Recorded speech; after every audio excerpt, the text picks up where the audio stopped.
Little reliable information survives regarding the early career of Carus, a prominent figure of that era. Much of his early life is shrouded in mystery, and historians encounter fragmented and often contradictory evidence. For instance, works like the Historia Augusta offer a highly convoluted and largely unreliable account of events, which modern scholars tend to firmly reject. Nevertheless, despite these obscurities, various sources agree on one point: the future ruler's birthplace was Gallia Narbonensis. As for his age, the claim by the Byzantine chronicler John Malalas that Carus was 60.5 years old at the time of his death suggests his birth occurred around 223 or 224 CE.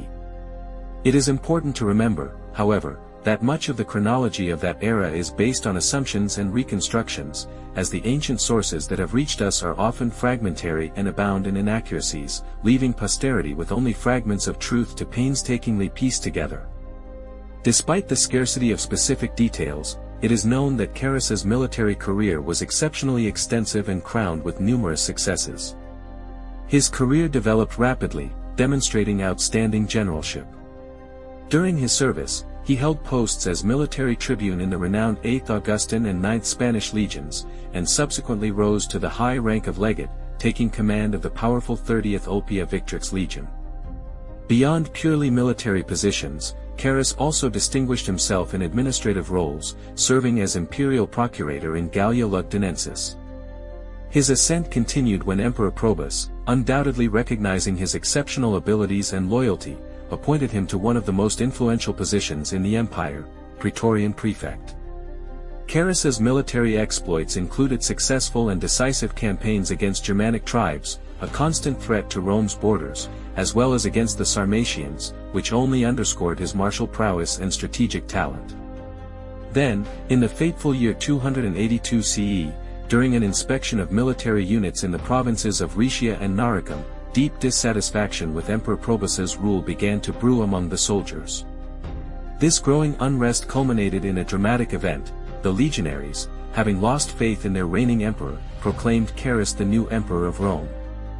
Initially, maintaining loyalty to Probus, Carus rejected such a tempting offer of power. However, circumstances unfolded such that he soon accepted the position, becoming the rightful emperor of the Roman Empire. Emperor Probus, whose reign ended so abruptly, was killed shortly after these events, during an inspection of troops on the Danube frontier. It is speculated that he was preparing for a large-scale war against Persia, but his plans remained unrealized, leaving the empire on the cusp of a new era under a new leader. Carus was over 50 years old when he assumed the imperial title. Immediately thereafter, he elevated his two sons, Carinus and Nemirian, to the rank of Caesars, thereby unequivocally demonstrating his firm intention to establish a new dynasty. This strategic move was designed to ensure a reliable succession of power and strengthen his family's position at the pinnacle of the Roman Empire. Soon after elevating his sons to such an honorable status, Carus personally led a military campaign against the Sarmatians and Quadi, who had invaded Pannonia, possibly taking advantage of the confusion following the previous emperor's demise. Carus and his son Nemirian achieved a decisive victory over these invading forces. This crushing defeat of the Sarmatian tribes, known for their mobile cavalry and ability to avoid unfavorable battles, is considered an outstanding achievement. It is believed that Carus either managed to encircle this highly mobile adversary or forced them to retreat to natural barriers such as mountains or waterways. What exactly happened to the invading Quadi is not definitively known.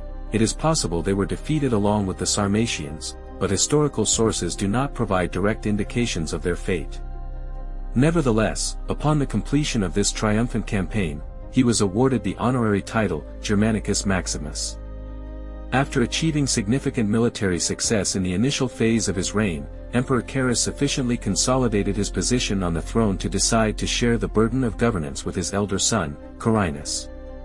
Carinus was appointed commander of the forces in Gaul, with the aim of securing this strategically important border region, which was regularly subjected to raids by the Franks and Alemanni. Additionally, during the same period, there were reports of some unrest and instability in Britannia. Preparation for the Persian campaign. Emperor Carus, accompanied by his second son, Nemirian, headed east to launch the long-awaited military campaign against the Persian Empire. Nemirian's presence in this expedition was intended to train him in military art and strategy, as part of his preparation for his future role as a worthy emperor. Among other distinguished individuals who formed Carus's retinue were Diocles, who would become Emperor Diocletian, Licinius, also a future ruler, and Aper, who held the influential position of Praetorian prefect. Military operations were initiated in Armenia, where Roman legions were to support King Tiridates of Armenia and, uniting their forces, launch a full-scale invasion of Persian territories along the Tigris River. The timing for the start of this massive campaign proved to be extremely favorable, as the Persian king Bahram II was deeply engrossed in a civil war he was waging against his brother Hormizd on the eastern frontiers of his empire. This situation left the vast and fertile lands located between the great rivers Euphrates and Tigris virtually defenseless against Roman military expansion. Carus was so unshakably confident in his generalship that he allowed enemy envoys to move freely through his camp without any supervision. This move was intended to clearly demonstrate to the Persians his absolute conviction in his own success and the superb training of his army. Such tactics had been employed by many commanders long before him, perhaps most notably by Scipio, who, after capturing 3 Carthaginian spies, allowed them to inspect his army camp so they could assess the superiority of his troops. Carus undoubtedly expected this would significantly undermine the enemy's morale.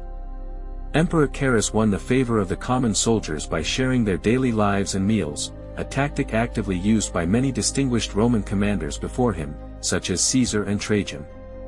He saw his soldiers not merely as executors of orders, but as loyal comrades in arms, treating them by no means as servants. This military campaign was carried out with astonishing speed immediately after his accession to the imperial throne, despite the colossal amount of preparatory work and logistical tasks that must have been invested in such a grandiose military undertaking. It is widely believed that Carus modified strategies already developed by his predecessor Probus, since, as Probus's Praetorian prefect, he had direct access to information about the campaign plans. The Persians, in turn, suffered from a severe lack of resources and forces for effective resistance to the Roman invasion, as they were at that time consumed by internal strife and continued to struggle with their civil war.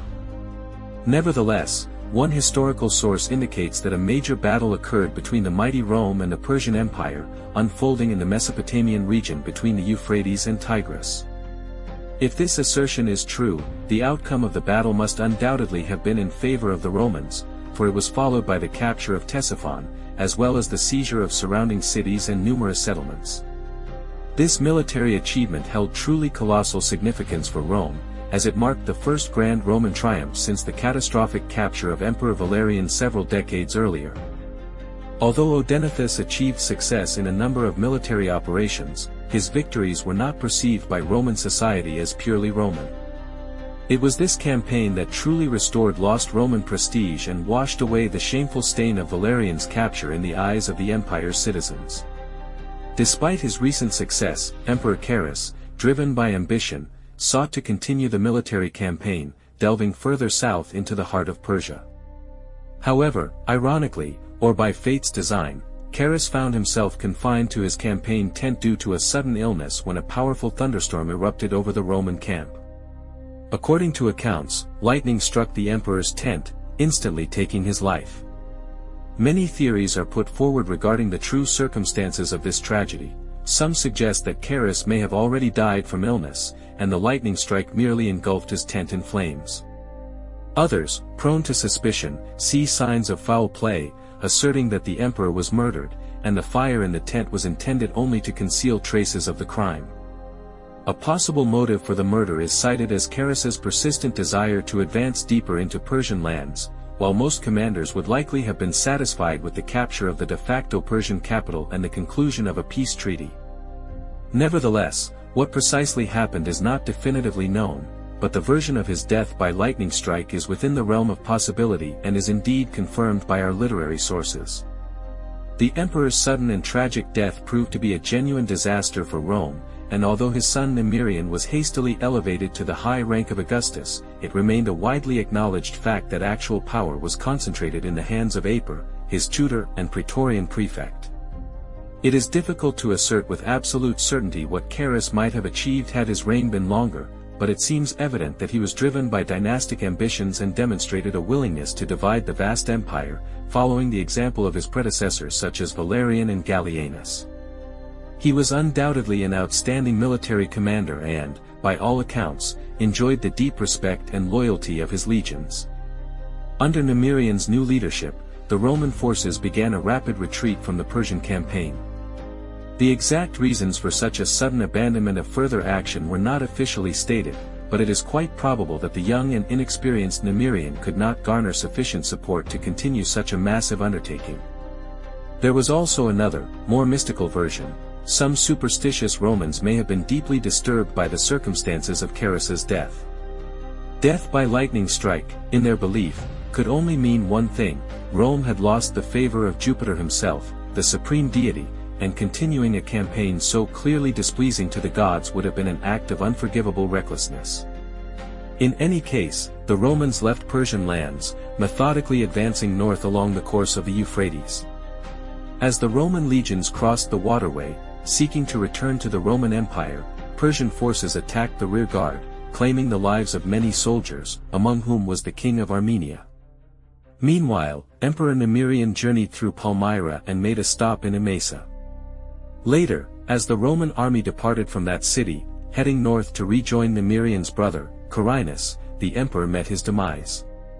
According to historical accounts, his death could have been the result of an assassination committed by Aper, or it might have been caused by an eye infection.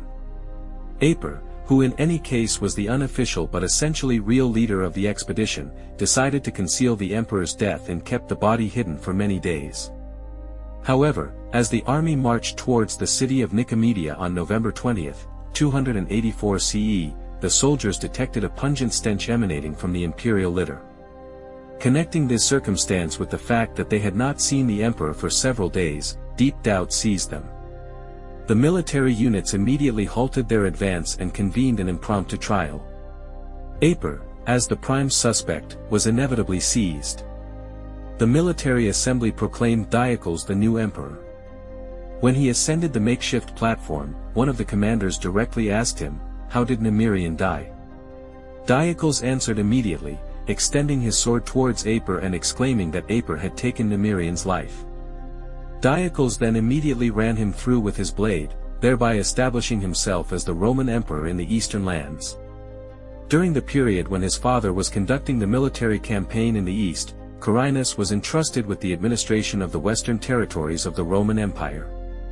Without delay, Carinus delegated responsibility for the defense of the Rhine frontier to a legate, and he himself returned to Rome, where he plunged headfirst into a life of luxury and debauchery. It is said that during his brief time in power in the Eternal City, he managed to marry and divorce 9 different women. In the winter of 284 to 285 CE, Diocletian swiftly advanced against Carinus, and by spring, before the end of May, their forces clashed in a decisive battle near the Margus River in Moesia. Carinus fell either directly during this battle, or, according to another account, was killed shortly before the battle could begin. One tradition states that Carinus was killed by a tribune whose wife he had previously seduced. After Diocletian's triumph, both armies, both Western and Eastern, unanimously elevated him to the imperial throne. Diocletian then received oaths of loyalty from the defeated army and proceeded to Italy. Thus ended the short-lived dynasty of Carus.